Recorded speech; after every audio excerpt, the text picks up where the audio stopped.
আজকে আমি তোমাদের খুবই সুন্দর শান্ত স্নিগ্ধ গঙ্গার ধারে অবস্থিত একটি আশ্রমের দর্শন করাবো। এই আশ্রমটি দর্শন করার জন্য আমি চলে এসেছি হুগলি জেলার রিষড়াতে, একদম গঙ্গা ঘাটের কাছে। তো এই আশ্রমটির নাম হচ্ছে প্রেম মন্দির আশ্রম। তো এই প্রেম মন্দির আশ্রম তোমরা কীভাবে আসবে, এখানে কোনো ভোগের ব্যবস্থা আছে কি না, মন্দির কটা থেকে কটা পর্যন্ত খোলা থাকে, সমস্ত কিছু বিস্তারিত তোমাদের জানাবো আমার ব্লগের মাধ্যমে। তার জন্য তোমরা আমার ব্লগটি সম্পূর্ণ দেখবে, কেউ কিন্তু স্কিপ করবে না। তো চলো আজকে তোমাদেরকে খুব সুন্দরভাবে আশ্রমটি ঘোরাবো, আমার সঙ্গে থাকো। সবার প্রথমে হাওড়া ও বর্ধমান মেল লাইনে আমি চুচড়া স্টেশন থেকে 11:27 AM Bandel Howrah local train করে চলে এসেছি। প্রথমে আমি রিষড়া স্টেশন থেকে এখন আমি 1 নম্বর প্ল্যাটফর্মে নেমেছি। এই 1 নম্বর প্ল্যাটফর্মের দিক দিয়ে বাইরে বেরিয়ে যাব। বাইরে বেরিয়ে গিয়ে আমি তোমাদের সোজা নিয়ে যাব প্রেম মন্দির অর্থাৎ আশ্রম। তো চলো তোমরা সঙ্গে থাকো, পুরো ভিডিওটি স্কিপ কেউ করবে না। এই যে আমি 1 নম্বরে নেমেছিলাম, এবার নেমে আমি সোজা চলে যাবো।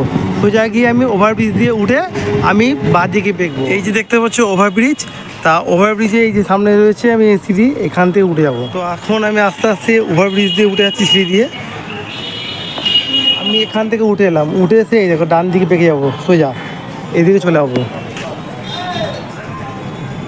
এই যে আমি এখান থেকে সোজা নেমে এলাম, নেমে এসে আমি দেখো এই যে সামনে রয়েছে রাস্তা মেন রোড, এখানে গিয়ে দেখে নেবো কোথাও অটো স্ট্যান্ড আছে। তো চলো, আমি স্টেশন থেকে এসে আমি কিছুটা হেঁটে এলাম, এখানে টোটো পেলাম। আমি অটো করে যাচ্ছি না, আমার সামনে একটা টোটো দাঁড়িয়ে আছে। আমি বললাম যে প্রেমঘাট যাব, তো ওখান থেকে প্রেমঘাট নিয়ে যাবে, মাত্র নেবে 10 টাকা, 10 মিনিট লাগবে হয়তো। তো চলো কি আমার দেখা যাচ্ছে। রিষড়া স্টেশন থেকে টোটো করে সোজা এই রাস্তা ধরে এসেছি। এই রাস্তা ধরে এসে আমি এই মোড়টা দাঁড়িয়েছি, আর সামনে গলি দেখছো, এই গলিতে হচ্ছে প্রেম মন্দির। তো এত গঙ্গার ধারে প্রেম মন্দির, তো এই গলির ভিতরেই যাব, গিয়ে তোমাদের সঙ্গে কথা হচ্ছে। তো আমি এই রাস্তা ধরে সোজা গঙ্গা ঘাটের দিকে যাচ্ছি, আর ঘাটের পাশে আছেই প্রেম আশ্রম। খুবই ভালো লাগবে আজকে ব্লগটা তোমরা দেখলে, তো সঙ্গে থাকো, খুব ভালো লাগবে। তো এখন আমি ফাইনালি চলে এসেছি প্রেম মন্দিরের সামনে, আর এটা হচ্ছে দেখতে পাচ্ছ, এটা হচ্ছে প্রেম মন্দিরের প্রবেশদ্বার। এই প্রবেশদ্বারের মধ্যে এখন প্রবেশ করব। তো আজকে এখানে একটা বিশাল অনুষ্ঠান আছে, আজকে হচ্ছে দীক্ষার দিন। তো এখানে দীক্ষা চলছে, তো আমি তোমাদের দীক্ষাটা দর্শন করাতে পারবো না, কেন আমাকে টোটাল বান করলো।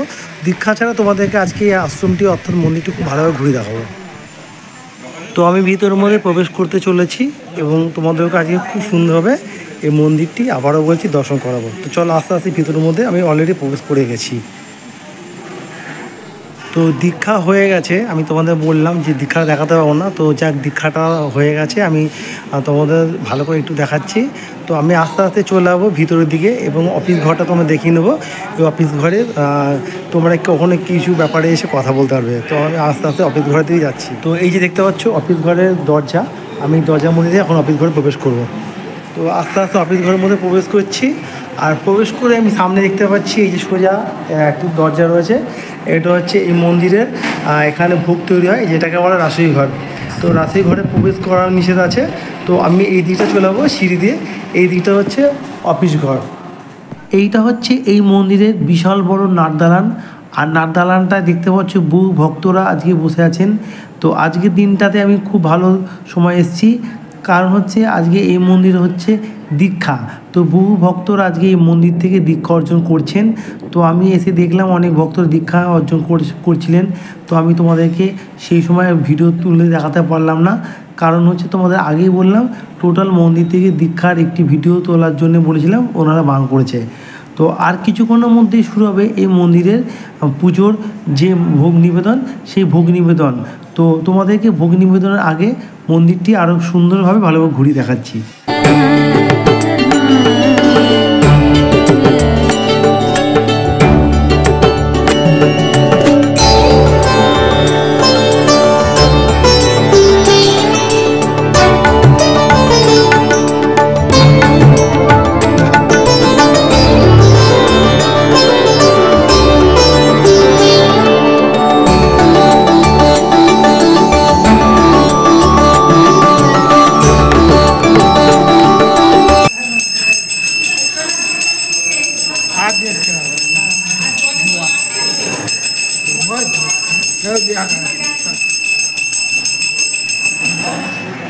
আমি প্রেম মন্দির দর্শন করে আমি সোজা চলে এলাম, আর এখানে দেখতে পাচ্ছ এটা হচ্ছে প্রেম মন্দির জনকল্যাণ। তো এখানে হচ্ছে প্রতি বছর অনুষ্ঠানের সময় এখানে বহু ভক্তরা আসে, এখানে খুব অনুষ্ঠান হয়। তো চলো তোমাদেরকে ভিতরে গিয়ে প্রবেশ করব এবং তোমাদের খুব ভালোভাবে ঘুরিয়ে দেখাবো। আমি এর মধ্যে প্রবেশ করেই আমার খুবই ভালো লাগছে। প্রবেশ করে দেখতে পাচ্ছি আমার পিছনে, এই যে দেখে নাও, এটি হচ্ছে যজ্ঞ মণ্ডপ। এখানে প্রতি বছরে বাৎসরিক অনুষ্ঠানের সময় এখানে বিশাল বড় করে যজ্ঞ হয়। তো তোমাদেরকে আমি এখন যজ্ঞ মণ্ডপটা একটু ভালো করে দেখাবো। এছাড়াও রয়েছে এই আশ্রমে আরও অনেক কিছু। তো এখানে রয়েছে সাধু নিবাস, যাত্রী নিবাস, সমস্ত কিছু ব্যবস্থা রয়েছে। তো তোমাদেরকে আমার ব্লগের মাধ্যমে একটু দেখানোর চেষ্টা করব। তো খুবই ভালো লাগবে, যতটা পারবো তোমাদেরকে দেখানোর চেষ্টা করব। তো খুব ভালো লাগবে, তোমরা দেখো অবশ্যই।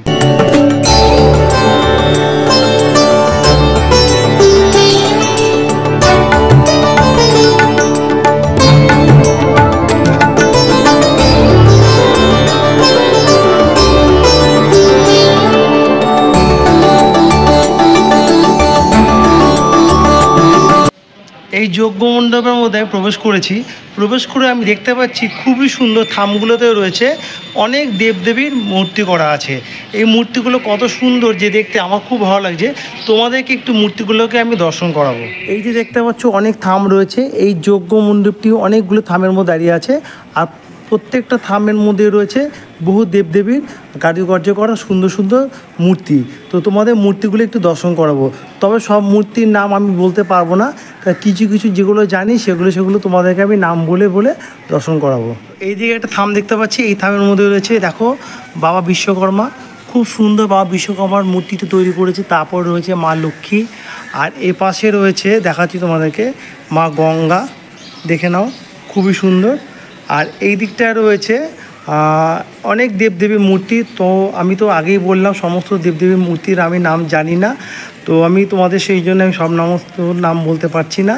আর এ পাশে রয়েছে আরেকটি দেখো মূর্তি, এটা হচ্ছে নারায়ণের মূর্তি।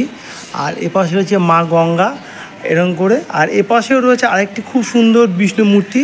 তো গরুর পাখির উপরে বসে আছেন বিষ্ণু আরেকটি রূপ।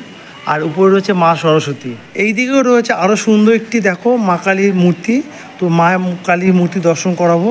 তো মা কালীর মূর্তি দর্শনটা করো তোমরা, খুবই ভালো লাগবে। দেখো মায়ের মূর্তি দর্শন করালাম, করি দেখতে পাচ্ছি এখানে মা লক্ষ্মী। টোটাল এখানে যত থাম রয়েছে সমস্ত থামে রয়েছে বিভিন্ন রকমের মূর্তি, আর ওপরেও রয়েছে অনেক মূর্তি। তো তোমাদেরকে একটু ওপরেরগুলো দেখানোর চেষ্টা করছি। তো তোমাদেরকে এখন ওপরে অনেক রয়েছে মূর্তি, দেয়ালের গায়ে উপরে অনেক মূর্তি রয়েছে। তো এই মূর্তিগুলো তোমাদের দেখানোর চেষ্টা করব। তবে আমার সমস্ত বিষয়ের যে দেবদেবীর মূর্তিগুলো আছে সেই মূর্তিগুলোর নাম জানা নেই। তো তোমরা যদি কেউ জানো অবশ্যই আমার ভিডিওতে একটু কমেন্ট করে জানাবে, কেন আমার খুব জানার ইচ্ছে। তো আমি আগামী দিন আমি যেন আরও সুন্দরভাবে ক্লিয়ার করে কোথাও ব্লগ করতে গেলে এই দেবদেবীর মূর্তিগুলো যাতে দেখতে পেলে আমি নামগুলো বলতে পারি। তো এখানে রয়েছে একটা সিংহের উপর একটা মায়ের মূর্তি, আমি বুঝতে পারছি না এই মূর্তিটি কী, আমার হয়তো জানা নেই। তো মনে হচ্ছে সন্তোষীমা মা কিনা বুঝতে পারছি না আমি অতটা। আর এখানেও রয়েছে একটা দেখতে পাচ্ছি গরুর উপরে একটি মায়ের মূর্তি রয়েছে 4 হাতে। তো এই মূর্তিটাও নাম জানি না। ओम ऐंहिरावे स्वाहा ओम ऐंहिरावे स्वाहा ओम ऐंहिरावे स्वाहा ओम ऐंहिरावे स्वाहा ओम ऐंहिरावे स्वाहा ओम ऐंहिरावे स्वाहा ओम ऐंहिरावे स्वाहा ओम ऐंहिरावे स्वाहा ओम ऐंहिरावे स्वाहा। এতক্ষণ তোমাদেরকে আমি দর্শন করালাম যজ্ঞ মণ্ডপ। যেই যজ্ঞ মণ্ডপে রয়েছে বিভিন্ন রকম দেবদেবীর মূর্তি তৈরি করা। তো মূর্তিগুলো দেখে খুব ভালো লাগলো আমার। আমি জানি না তোমাদের কেমন লাগলো। আর যে সমস্ত মূর্তিগুলো আমি নাম জানি না তোমাদেরকে আমি আগেই বললাম, কমেন্ট করে অবশ্যই জানিও। তো আমারও জানা খুব ইচ্ছা আছে। আর আমার পিছনে রয়েছে দেখতে পাচ্ছি এটা বড় গেট, এটা হচ্ছে এই আশ্রমের হলঘর। এখানে বিভিন্ন রকম অনুষ্ঠানের সময় এখানে বিশাল অনুষ্ঠান, বড় বড় যখন অনুষ্ঠানগুলো হয় তখন এখানে একটি প্রোগ্রামের ব্যবস্থা করা হয়। আর এই দিকে রয়েছে এটা হচ্ছে সাধু নিবাস এবং যাত্রী নিবাস। তো যাত্রী নিবাস সেরকম বিশেষ ব্যবস্থা এরকম করা নেই। তো কেউ যদি আসতে চায় তাহলে ফোন করে আসতে পারো। আর সাধু নিবাসটা তোমাদের দেখাবো বাইরে থেকে, কেন এখানে অনেক সাধুরা এসছেন আজকে, এখানে ওনাদের আজকে বিশ্রামের ব্যবস্থা আছেন, এখানে দীক্ষা চলছেন। সেই জন্য বললো আজকে এখানে ভিডিও করা যাবে না। তো আমি সেই জন্য ভিতরে প্রবেশ করতে পারলাম না। বাইরে থেকে তোমাদেরকে আমি সাধু নিবাসটা দেখালাম। আর এবার দেখাচ্ছি তোমাদেরকে একটু ভিতরের দিকে নিয়ে যাবো।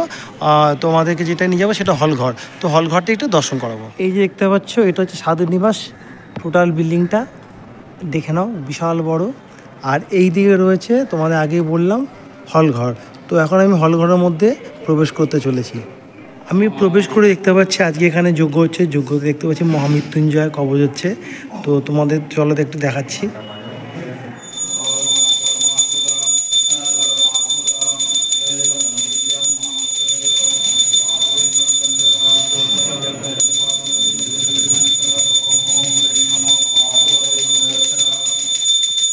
তো আমি যে আশ্রমে যাই, আমি বিনামূল্যে ভোগ খাওয়ানোর যে ব্যবস্থা আছে কিনা সেটা তোমাদেরকে আমি দেখানোর চেষ্টা করি। তো এই প্রেম মন্দির অর্থাৎ এই আশ্রমে বিনামূল্যে ভোগ খাওয়ানোর ব্যবস্থা আছে। তো তোমাদেরকে আমি যতটা পারবো একটু ভোগ খাওয়ানোর একটু তুলে ধরবো। তো দেখতে পাচ্ছি এখন এখানে ভোগের প্রস্তুতি চলছে, ভোগ খাওয়ানো হবে। তো এখানে মহারাজ একটা কার্পেট পেতে দিলেন, এবার আস্তে আস্তে সমস্ত কিছু অ্যারেঞ্জমেন্ট করে এখানে ভোগ খাওয়ানোর প্রস্তুতি শুরু করে দেবে। তো এখন ভক্তদের থালা এবং গ্লাস দিচ্ছেন পরিবেশনের প্রথমে স্টার্টিংয়ে, তারপর এরপরে আসবে অন্ন, তারপরে আরও কিছু আছে। তো তোমাদের এক এক করে দেখাবো।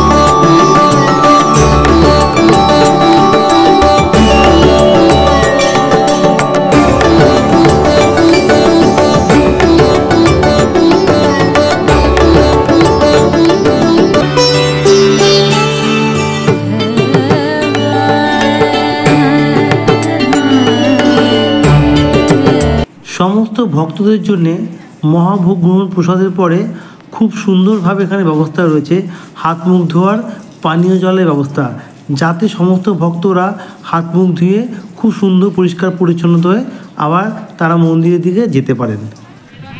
আজকে আমি মধ্যাহ্নে এই প্রেম মন্দির আশ্রমে খুবই সুস্বাদু মহাভোগ প্রসাদ সম্পূর্ণ বিনামূল্যে গ্রহণ করলাম। তো তোমরাও যদি এই আশ্রমে এসে কখনও সুস্বাদু মহাভোগ প্রসাদ বিনামূল্যে গ্রহণ করতে চাও, তাহলে আমার ভিডিওতে স্ক্রিনে যে নাম্বার আছে সেই নাম্বারে তোমরা আগের দিন ফোন করে জানিয়ে দেবে তোমরা কজন বাড়ি থেকে আসছো, তাহলে ওনাদের সুবিধা হবে ওনাদের অ্যারেঞ্জমেন্ট করতে। তো আরেকটা কথা বলি, আমার ভিডিওতে সবসময় যে কোনো মন্দির বা আশ্রমে সম্পূর্ণ বিনামূল্যে কোনো ভোগের ব্যবস্থা আছে কিনা আমি তুলে ধরার চেষ্টা করি। তো এটা তো আছে, তোমাদের আগেই বলে দিলাম। তো তোমরা দেখবে যে কোনো মন্দির বা আশ্রমে গেলে কোনো সম্পূর্ণ বিনামূল্যে ভোগের ব্যবস্থা থাকলে অবশ্যই তোমাদের ক্ষমতা অনুযায়ী চেষ্টা করবে কিছু ডোনেট করার। তো আমি তোমাদের বলছি, এটা কোনো সাজেস্ট করছি না, তোমাদের ক্ষমতা অনুযায়ী করো। তো আজকে আমি এসেছি এখানে খুবই সুন্দর ভালো লাগলো বলে, তো আমি আমার ক্ষমতা অনুযায়ী 50 টাকা মাত্র আমি ডোনেট করলাম। তা তোমরাও তোমাদের সাধ্য অনুযায়ী করো, যাতে আগামী দিন এইসব আশ্রম মন্দিরগুলো চালাতে খুব সুবিধা হয়। আর এখন আমি তোমাদেরকে দেখাবো আমার পিছনে একটা আছে, এই যে প্রেম মন্দির ঘাট, অর্থাৎ যে ঘাটে আমি তোমাদেরকে এই মন্দিরটি দর্শন করলাম, সেই প্রেম মন্দির ঘাটটা, গঙ্গাঘাটটা খুবই সুন্দর। তোমাদেরকে একটু গঙ্গাঘাটটা ঘুরে দর্শন করাবো। ঠিক মন্দির থেকে বেরোলাম, মন্দিরের পাশেই দেখতে পাচ্ছ প্রেম ঘাট, এই ঘাটের মধ্যে যাব, চলো। দেখতে পাচ্ছ খুবই সুন্দর গঙ্গাঘাটটি, একদম গঙ্গাঘাটের পাশে এত সুন্দর নিরিবিলি পরিবেশের মধ্যে রয়েছে এই প্রেম মন্দির। তো তোমরাও একদিন এই যে কোনো সময় সকালে বা বিকালের দিকে সেই মন্দির দর্শন করতে পারো। তো সকালে এলে তোমাদের ভালো হবে কি, তোমরা এখানে ভোগ গ্রহণ করতে পারবে, তোমাদের আগেই বলে দিলাম। তো আর বিকালে এলে ভোগ গ্রহণের কোনো ব্যবস্থা নেই, তোমার বিকালে এলে সন্ধ্যা আরতি দর্শন করতে পারবে। তো তোমাদের গঙ্গাঘাটে ঘুরে দেখাচ্ছি।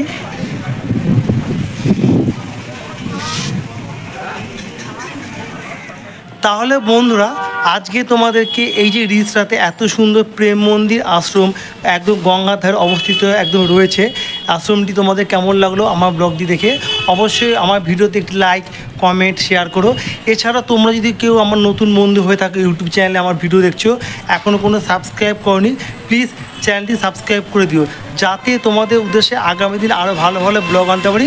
তো আজকের ব্লগটা আমি এখানে শেষ করছি, আবারও দেখা হবে অন্য কোনো ব্লগে। ততক্ষণের জন্য নিচ্ছি তোমাদের থেকে ছোট্ট বিরতি। ভালো থাকবে, নমস্কার।